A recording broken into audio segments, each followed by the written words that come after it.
those of you who do not know me, what you're getting right now is pretty much what you see.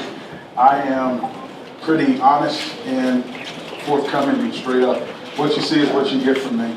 And today what we're talking about as far as for our internet safety, it's a huge thing, and I know it goes not just to the heart of our children, but it really goes to the heart of our nation as far as what's going on.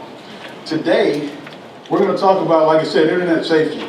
And when I say internet, we're talking about all these different types of devices or different types of social media outlets. What do they have in common? Internet. And it's really simple for me to say that. It's so simple for us to look at it, because I see some of you looking at your phones right now. Don't worry. I'm not gonna initially tell on you or anything like that.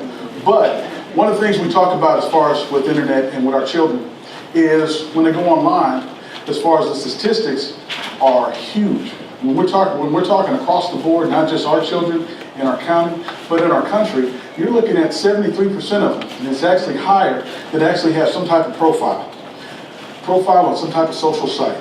When you look at as far as the statistics on when they upload as far as their pictures, 47%, which now is actually greater. Videos, 14%. And the thing about it is these numbers are growing and they're growing and they're growing. Well, today, what we're going to talk about, when we deal with smartphones, how many of them have them? It seems like almost all of them. Really, it's roughly 75%. On an average, they do about 1,500 text messages a day. I know some children, it's more than that. I know we look at it as far as, wow, that's a lot of text messages. Well, think about this. Some children, they go home, they lay down in their bed, they take their phone, put it under their pillow, put it on vibrate. While they're sleeping, they get a message or some kind of social media hit. They wake up, they answer it, they respond, they put it back under their bed. And then the next morning, they're wondering why they're sleeping. This is the connection that they actually have. This is the connection to so many different things. And when we talk about it, please understand, when we talk about the internet, I am not saying in the aspect that the internet is a bad thing or it's a beast or it's something evil. No. The library is a wonderful thing. It has all types of history that is wonderful, and we learn and we build off of, and we teach our children to learn all this history. But if a person looks at that history and uses it the wrong way, or interprets it the wrong way, now all of a sudden the library can be something negative. Same thing with the internet. It can be something negative. Not saying it necessarily is. When we talk about, today we're going to talk about as far as what apps the teens are using, the dangers of sexting and texting, inappropriate internet usage. Also, we'll go a little bit off of what's in the law. And last but not least, how can you protect your family? These things are crucial, these things are important, because honestly, this is what your children use every single day. If you look at it in Rankin County, from 7th grade to 12th grade, they all have MacBooks. So anything that we're talking about, anything we're talking about, they can be accessed. So please keep that in mind. First things first, what are some of the apps that are out there? These are just a few. There are thousands and millions of apps. But as far as what the children are using, these are just a few of them. We'll go over one at a time. First one's Facebook. Facebook is really, everybody has it, or at least it seems like everybody has it, because for Facebook, it's actually one of the top selling ones where people are actually obtaining some type of service with them. You know, as far as being a customer. It's a wonderful tool because you can connect with people all around the world. You can connect with friends. You can share all types of stories. But everything that has a good also has a bad, which balances out. The bad part of it is, well, one, you never know who you're really talking with. You can be communicating with somebody, but you don't know who. Now, I'm talking with you as if not only you're a parent, but also if you're the student. Think about this, because they don't really know who they're talking with. And then, also on top of that, you have a lot of times that people track your movements. I know in the summertime, I enjoy it, I get a kick out of it, because my fellow teachers and my friends, everybody's going to Disney. I'm not at Disney, but I'm looking at everybody else at Disney. But you also told somebody you're not at home. So now, you're vulnerable. Some people say, well, I'm going to wait till I get back. That's fine. I even see students and children that do the selfies.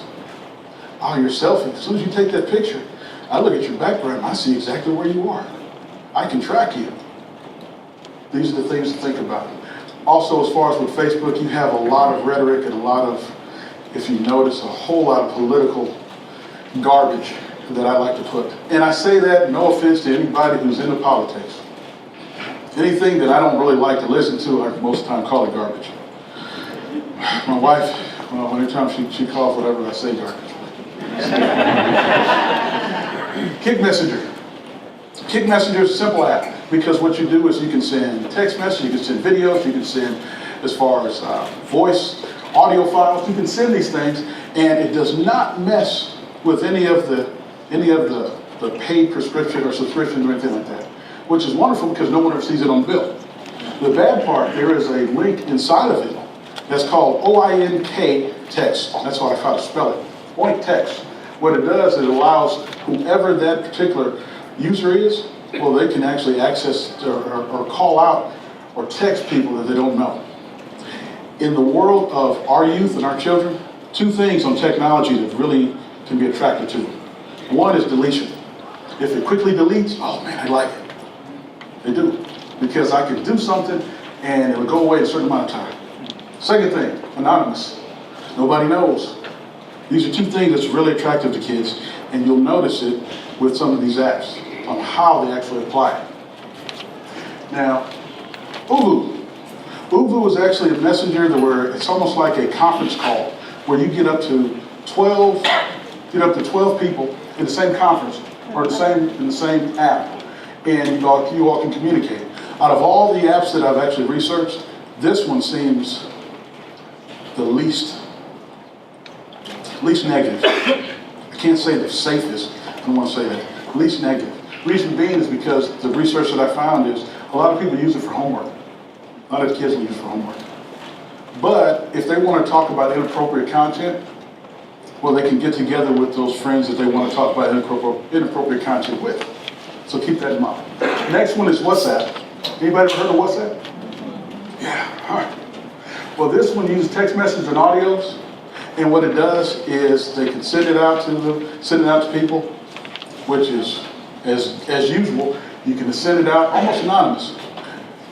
WhatsApp says you have to be 16 years or older, but there's no way to verify that, so a student can lie or a child can lie. On top of that, it can be very, very pushy, and as soon as a person or as soon as a child accesses it and becomes a member, anybody that's on the WhatsApp in their contacts immediately gets connected. One of the biggest things about these apps and why they're free is they sell your information. That's all they want. If I have a million subscribers, Facebook comes to me and says, hey, I'm going to pay you $1 million for your 1 million subscribers. Okay. I pay them. Now, say I'm a new company. I want to go to Facebook and say, I'll pay you $1 million for 1,000 subscribers. I'm a new company.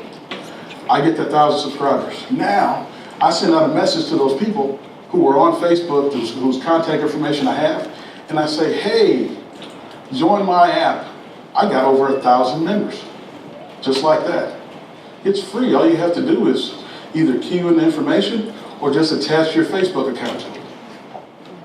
Now I got your information, and I also got contacts of someone else's information.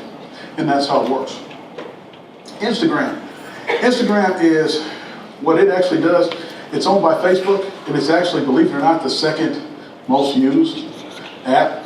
First one is Facebook, second one is Instagram. So of course, Facebook bought Instagram, now they own it. The big thing about it is, what it does, it works off of, it works off of likes. What you do is, you can take a picture, you can make it as professional as you want to, you can make it as artsy as you want to. I've seen people do pictures on Instagram and they have these little, horns or ears or something. I saw someone do it to me. I didn't like it. Didn't like it at all.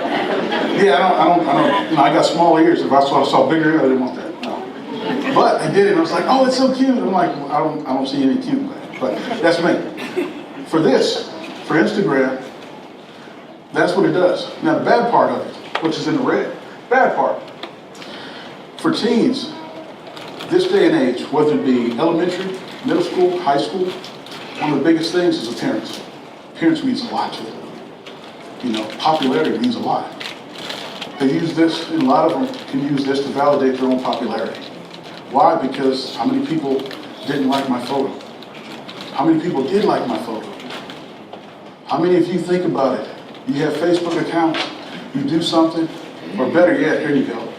Because my wife did it to me. It's my beautiful wife. Yeah, I'm picking on her. She did it to me. When I had my birthday, she told me that I had like 150 happy birthday hits. I was like, okay, cool.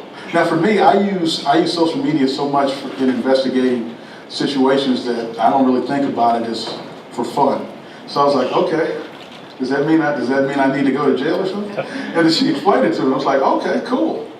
Now think about this. When you take a picture, how many of you actually, if you think about it, you don't have to raise your hand, but you take a picture and you send it, and you're trying to see how many likes you get.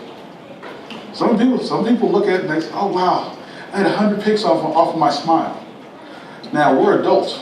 If nobody likes it, we're okay. But what about a child? Can that affect their self-esteem? Or better yet, when they go back to school the next day, someone says, wow, nobody liked it. Wow, you only had 2 likes. There's someone else that had 10 likes. Now you're thinking, okay, high school, that can affect them. You don't think it can affect 5th grade? 4th grade? Now given, you need to be a certain age in order to actually have these apps. And I'm not saying these are elementary kids are lying about their age. No.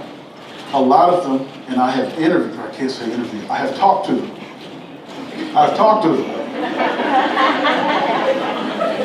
And in doing so, I learned that a lot of our elementary that actually have a Facebook account or something, well, their parent created it. Why did the parent create it? Because they wanted them to be able to connect with the grandparent or somebody in another state or somebody in a distant place. Makes sense. I know some people that have done it and their parents are overseas, and it's because it's an easier way to connect than just constantly just picking the phone up. I totally understand it. But let's be honest, that child just got on the internet. Now they have a profile. Now they just become part of this network of people that can do anything they want. Twitter, microblogging. We all familiar with it because we've all used it. I know as far as for Rankin County School District, use a Twitter blog. A lot of schools use it. It's a wonderful tool to actually send out multiple information. The bad part about it though is although you can send out the information, you can delete it, but if you said something that was inappropriate, something that was wrong, it takes a while for it to delete. So their friends can see what they said, even though they didn't mean to say it. And how many times have our children said, I didn't mean to say that? So many times it happens. Tumblr, if you've ever heard of, I don't know if you've heard of Tumblr, but Tumblr uses Tumblr logs instead of tweets. It's similar to Twitter, but it has a blog to it.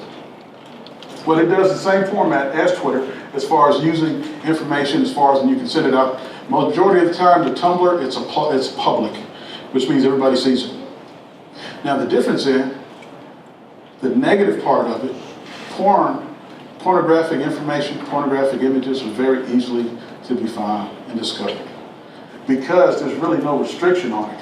It's a nice hip hangout, but at the same time, there are issues on there, and people, as far as can say anything they want, and a child is exposed to enormous amount of sexual content, as well as not just porn sites.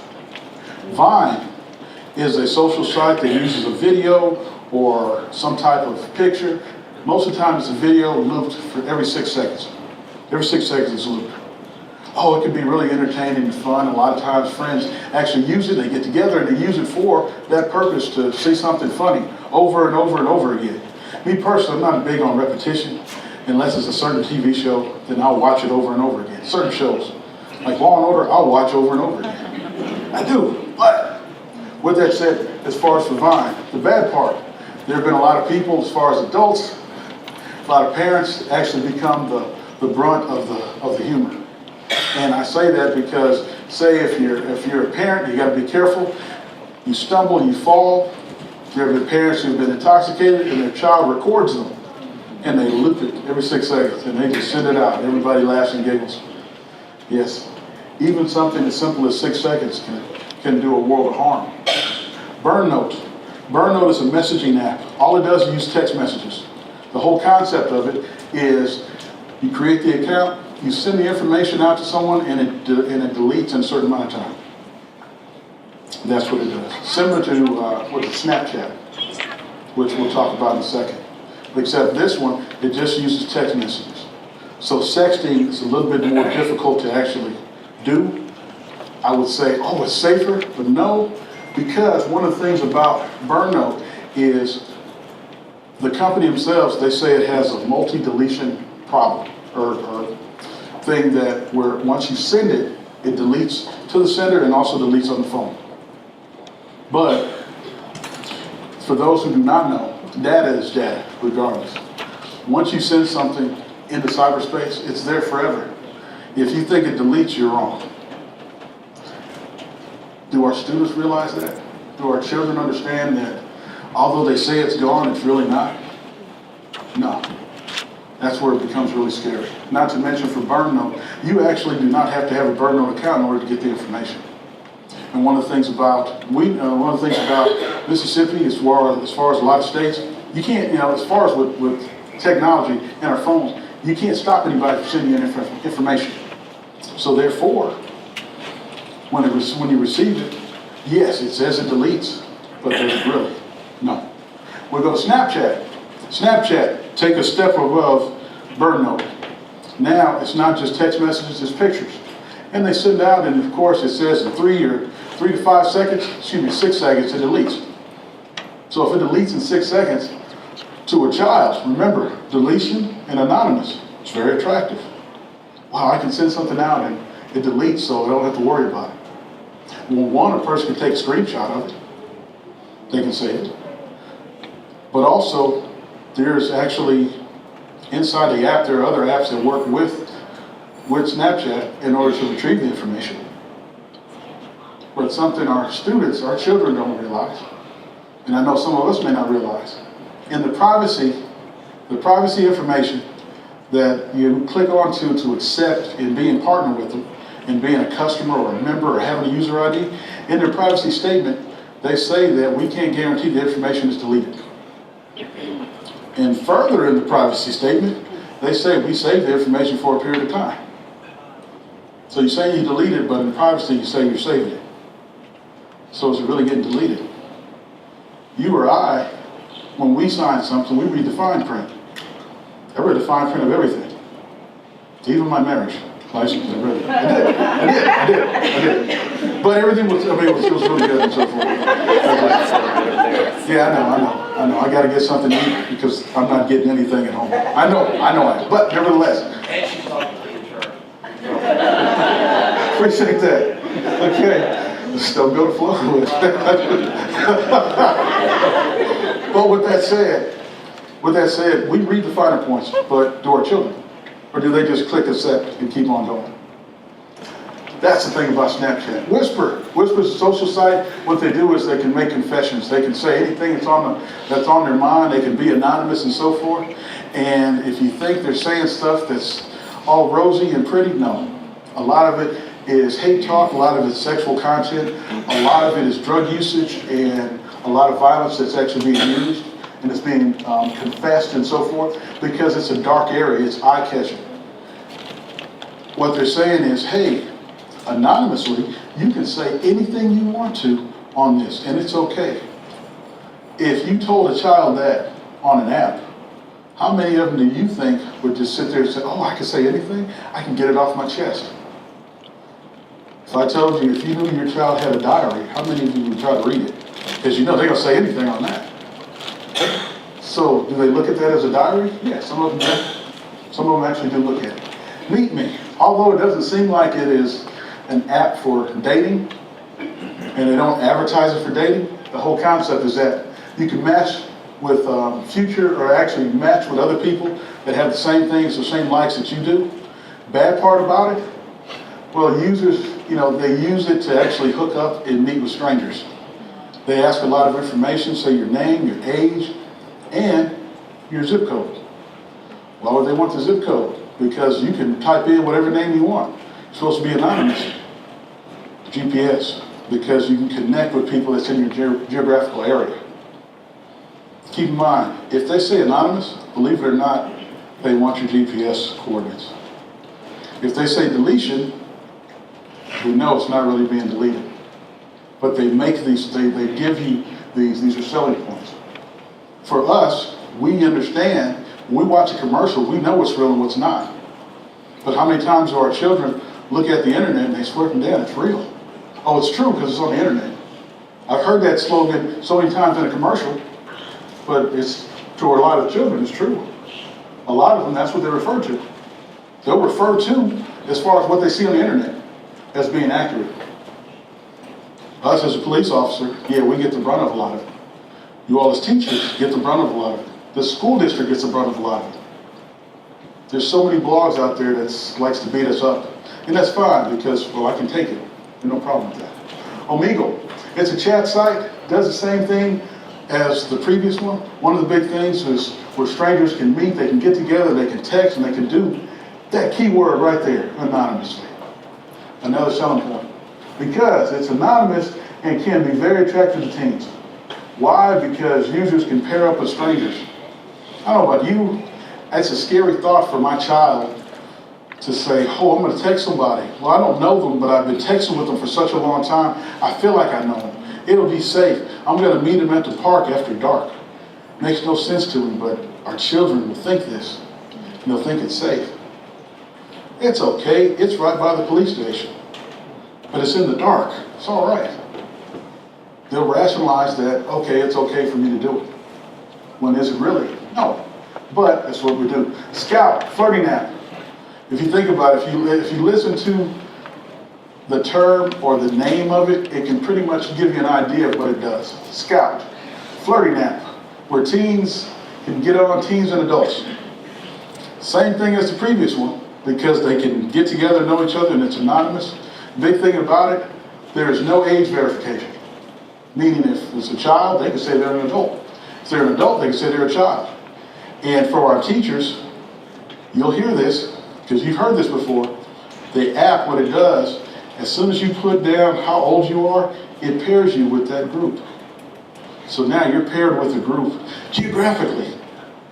So if you're an adult, but you're trying to be a child trying to be an adult, now you're paired in the same group. That's scary to me. But it happens over and over again. The last one is Tinder. I wanted to put this one because so many people 20 and above use it.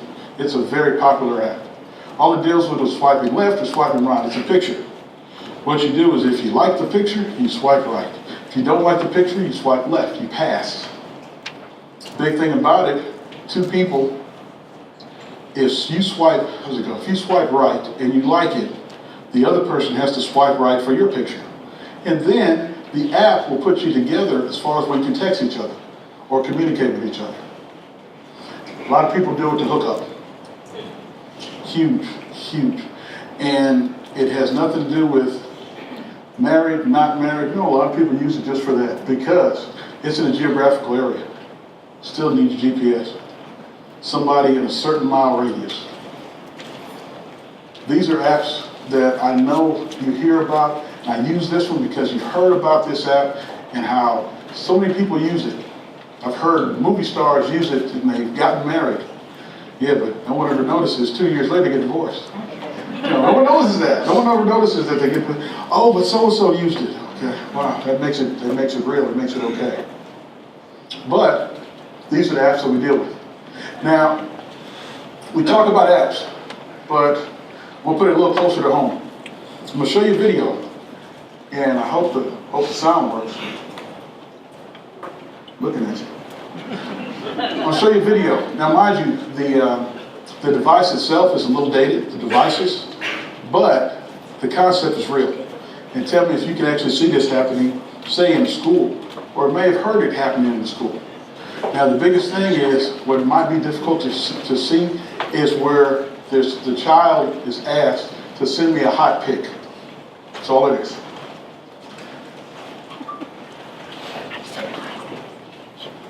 I hope it works. Did it work?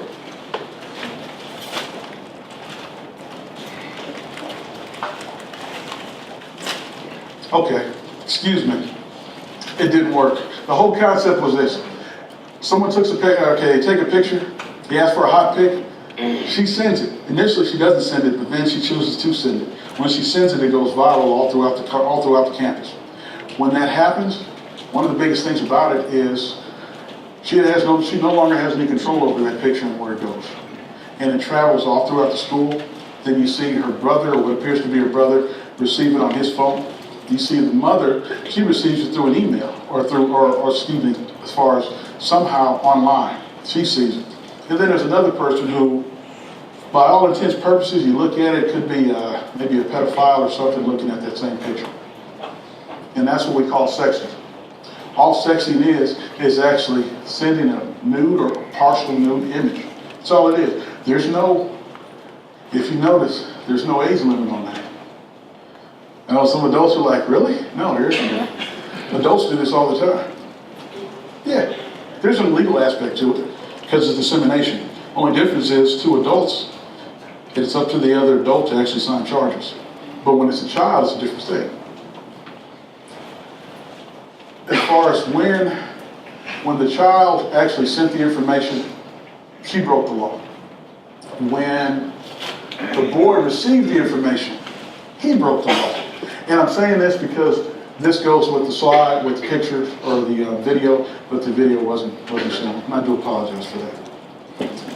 What I'm getting at is, as soon as what you can do is this: you can't stop anybody from sending you an image. Once that image is received, say on your phone, you can't stop that. What you do next is what really counts. And I say this in this aspect: a child sends another child an image that's inappropriate, nude, partial nude. Okay. Once they get it, if they take it and report it, they didn't break the law. But if they take it, delete it, they didn't break the law. If they take it and keep it, they just broke the law. They're possessing of child pornography, which in Mississippi is called exploitation of children. Now, if they go over there and they walk over 2 feet and they physically show it to someone on their phone or on some kind of device, they broke another law. Huge. If that same person 2 feet away says, oh, send it to me. Okay, so they're 2 feet away, they send it to me. They just broke another law. And mind you, we're talking 3 laws. Each law are felonies, something that can get you put in parchment. The youngest person to go to prison in Mississippi is 11 years old. Now the average child that goes to prison, I think, is 13. Huge. Now, mind you, a lot of us look at it as far as, oh, these kids are being kids. I never liked that terminology. I never liked putting some type of title on something. Because it's not a child being a child. It's a child that doesn't know what they're doing something that they don't know what they're doing. Something that can affect not just part of their life, but a long stretch of their life. They make a mistake in 1 grade, and as time goes on, next thing you know, well, it happened in 5th grade or 6th grade. But now 12th grade comes around, they haven't made any more mistakes and they have a scholarship. Well, that particular college, well, what happens if all of a sudden they wish to, you all right? No, it's the laptop. Oh, I get it.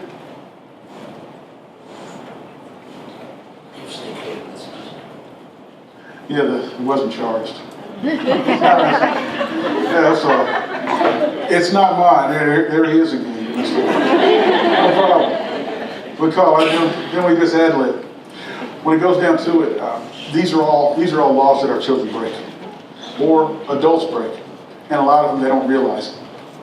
You know, and given if I had the slide, I definitely would have showed you as far as what the laws are, and the names of them and so forth, and how we break them down. But for time's sake, I'll move on and talk about what are some ways that we can actually keep our children safe. For one, there are programs out there that anybody can get. Some of these programs can actually Might cost money, some of them are free. When it pulls up, if I get a chance, I'll show you those programs. One of them's called MM Guardian, and it deals with, and then let me back up, you're dealing with certain platforms.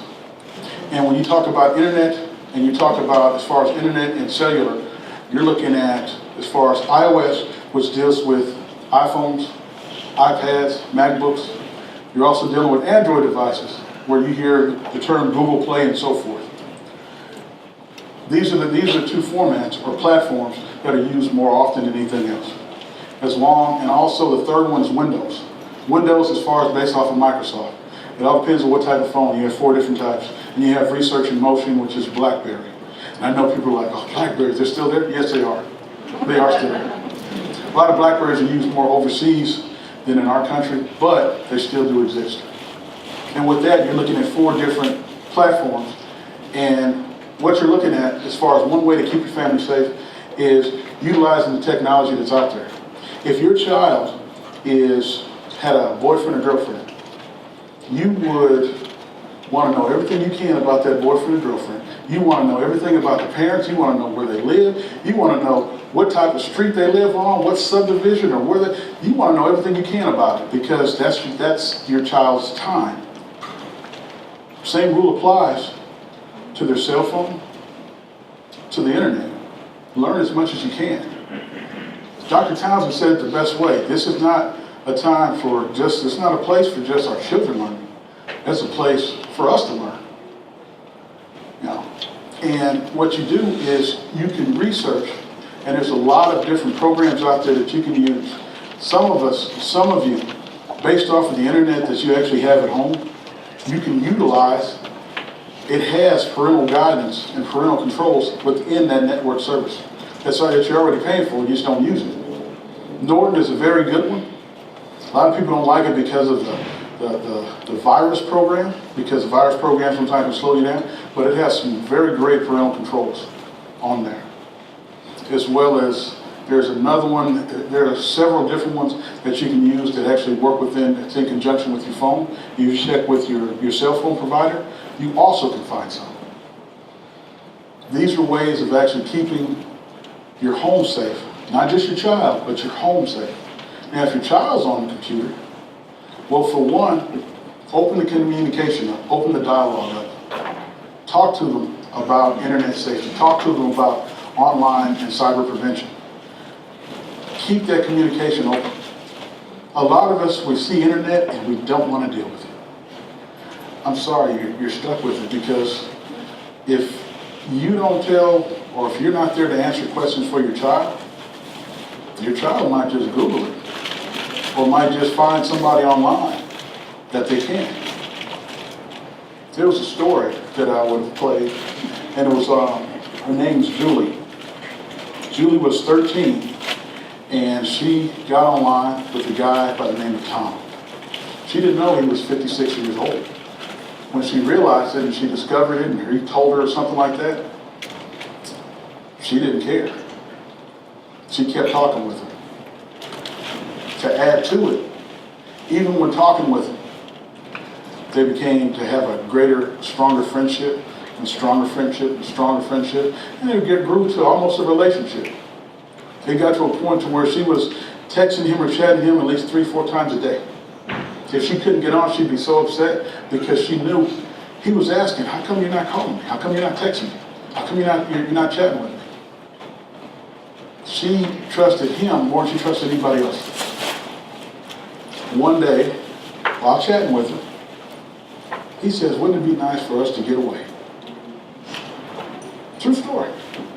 So she thought about it, and set it up. One night she kissed her brother, sisters goodbye, snuck out, got into a truck, and drove off. She was gone for about 3 weeks. Within that time frame, he could have done anything he wanted to with her. There were things that he did do that I'm not going to disclose or talk about. But in that time frame, for 3 weeks, she was gone. They ended up stopping in a place, and somebody recognized the tag and ended up calling the police, and they ended up catching him. and she ended up getting released and reunited with her family. This guy, he went to jail for 20 years. Now, he could have done anything to her because the underlying factor, she was one of the lucky ones.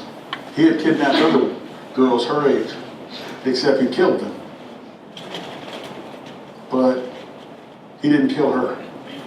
But he wrote her a letter saying that the next time I see you, I'm going to kill you. It's your fault while I'm in prison.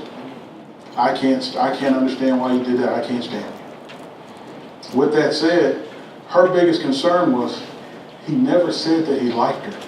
He never said that he missed her. She was still reaching for that affection. She didn't even hear anything about that he would kill her. That did not even register. Why? Because she was that connected. Now, the background as far as her parents go. Mom worked, dad worked. They would go to work 8 to 5, come home. They always had family meals and so forth. It wasn't what they call a quote-unquote broken home. No, everything was fine. Now, she was 13. So at some point in time, something happened or something transpired, or at some point in time, she either lost faith or lost something in communicating with her family, with her parents.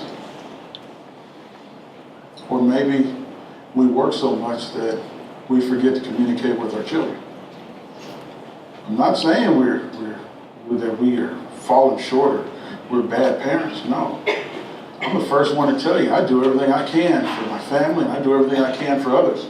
And I know many times I've fallen short with being there for them. And I'm thankful every day that they're still there. She could have kicked me out a long time ago.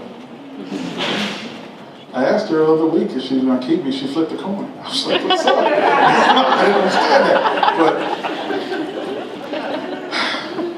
But with all that said, as far as that connection that she had with somebody that she didn't even know, and she didn't even care how old they were after a while. If you see your child being distant from the computer, not wanting to be around it, look into it, because that's an indicator that maybe something's going on. For us, and I'm looking at a lot of young people, so I'm probably older than you, but as far as for us, when we were kids, the one thing we didn't want to do was come from outside. But now outside, it's here. I don't encourage, and I've looked and I've done research on it. Homeland Security doesn't even encourage this, as far as to just take the phone from children or take that communication. Because if they feel they lost the connection of the outside world, well, now they're thinking about running away, or they're thinking about being withdrawn, or they're thinking about what you're about to hear, dealing with suicide.